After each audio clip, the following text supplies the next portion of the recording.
Today I'm going to walk you through a stove cover. I don't know if people are familiar with this, but it's something that a lot of people like to put on their gas or electric range to give more counter space or just a decorative feature.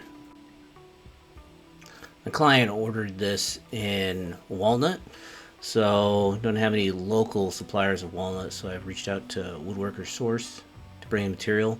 So it's my first experience using their material.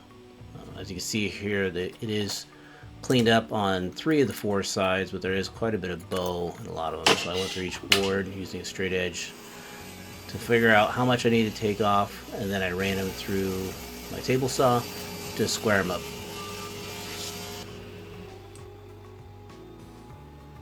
Then I go over to my surface planer and try to get out. There's a little bit of bow in them too on the face of the material, so I kind of ran through the planer multiple times trying to get them a little closer to true, because I'm going to glue them up in a large piece, so I want to try to get them as flat as I possibly could.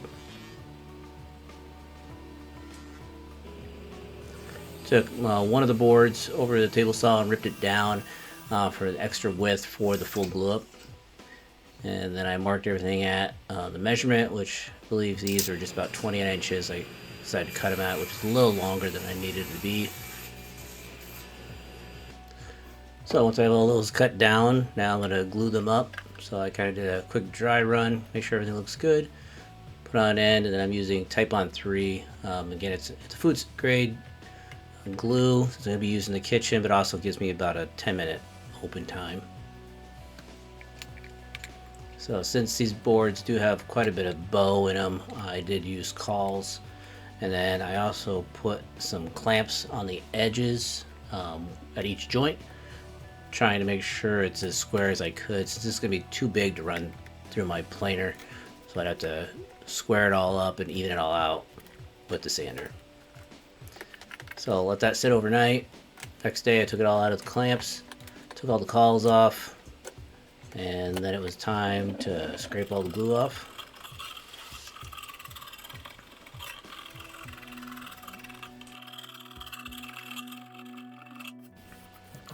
Now it's ready to sand. So I need to sand it, trying to even out all the surfaces. I'm using 80 grit sandpaper here to try to even everything out, since it's going to be too large for me to put through my planer, as I said before. So I went over the front really pretty good. Quite a lot of sanding needed to be done to clean up the glue joints and just evening it out the best I could with the palm sander.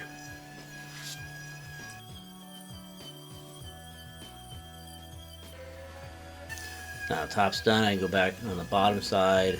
It is a little rougher. I'm not too worried about making this too perfect, since it is the bottom side that nobody will really see, but I did need to even it up nice, just to clean up the glue, clean any other high spots. There was one rough spot on the one center board there I cleaned up pretty good.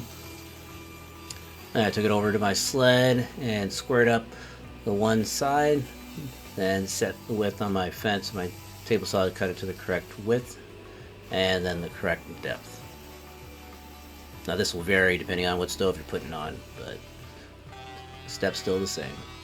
And then I did another glue up for the front and the back rails that you'll see that are going to go around this top. Glued those together, so I'm surfacing those on the planer. So now I can rip them down to the correct height that the client is looking for. Also, I had some scrap pieces. These are going to be the sides that I'm going to reuse all those pieces to the same size as well. So I'm going to attach all the sides with pocket holes. So I marked everything out, and then I did the process of drilling all the pocket holes needed. Let me tell you, there was a lot needed. Since I was reusing some of the scrap pieces for the sides, I wanted to get 2 pocket holes in each of those boards, so there was a lot of additional holes I needed to actually put in there to be able to secure everything and have nice tight joints all the way around.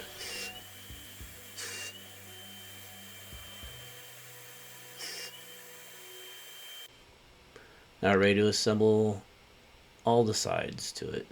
So using Type-On 3 again, I'm going to attach the front and the back pieces first, using the pocket hole screws So I want to get those lined up good using some of those small side pieces to make sure everything's lined up correctly. I did make those front and back pieces a little long, so we can trim those off when we're all done. Get those clamped up good. Use parallel clamps. Any clamps would do, but I have parallel clamps. I had a little bow there. It's just me pushing down, trying to make sure it's square and straight there and flat, so I don't less sanding I have to do later once I flip it over.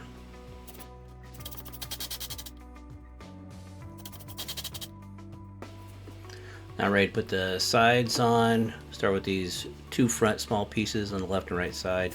Make sure I put glue on the bottom and on the end so it actually glues to the front and back sides. So get those in place. Tried using these clamps first, trying to see if I can hold those joints as tight as I can while I put those in. Now I'm doing the same thing on the back.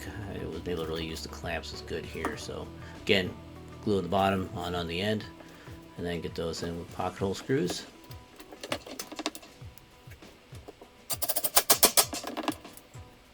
And now we're ready for the center pieces. Here you got to put it on three sides, the bottom and both ends, so they adhere all the way around. It's a nice tight fit. Make sure there's a nice snug fit when I cut those pieces to correct length. And get those in place, put a clamp on there, and get those in with some pocket hole screws.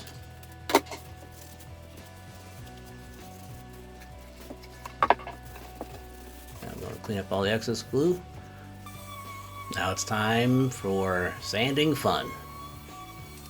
If you guys are liking what you're seeing, it'd be great if you guys would subscribe and comment. Leave a like, that'd be awesome.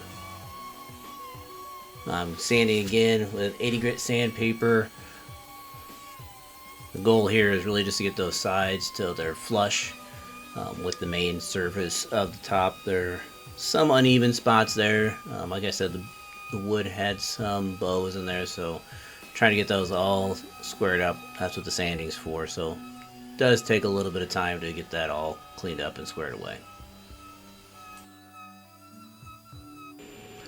Now I'm back over the table saw and squaring up the one side where I had the little overhang. Just trying to even it all up so it's nice and smooth and just makes sanding that much easier on those sides. Now I got an 1/8 inch round over bit in my palm router, so I just take that around pretty much every edge. I start on underneath, doing every single edge I can get the router on safely, and then from there I do the outer edge of the underside. And then a quick cleanup, get all that cleaned up before I flip her over to start on the top. Again, doing all the edges all the way around, just soften the corners up. This will just make it less likely to chip and just nicer to feel. Now we're back to sanding.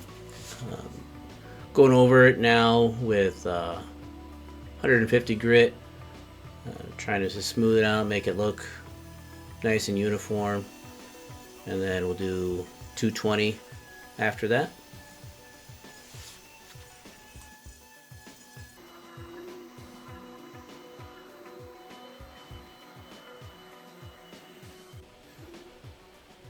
I did take the sander quickly on the bottom side just to knock off all the loose fur basically from the pocket hole drilling, and now just softening the corners up again with the sander.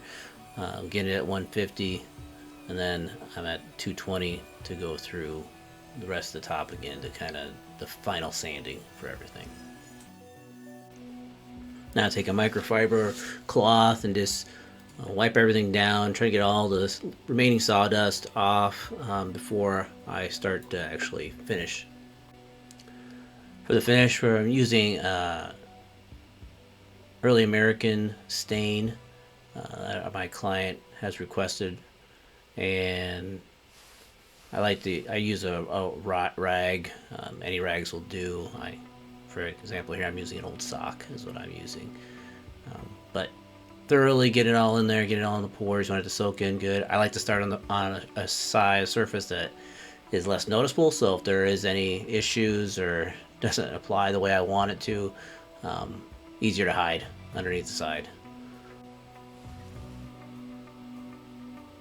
So I'll make sure I get all the surfaces, get the outside of the sides here where I can reach it all.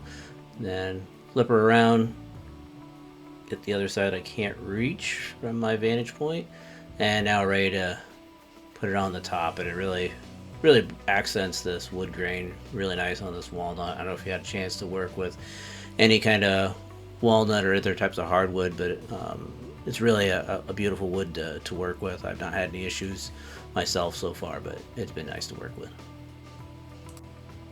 So give a good wipe down after I'm all done, and now we're ready for clear coat. I come back probably about 4 hours later to put on a poly.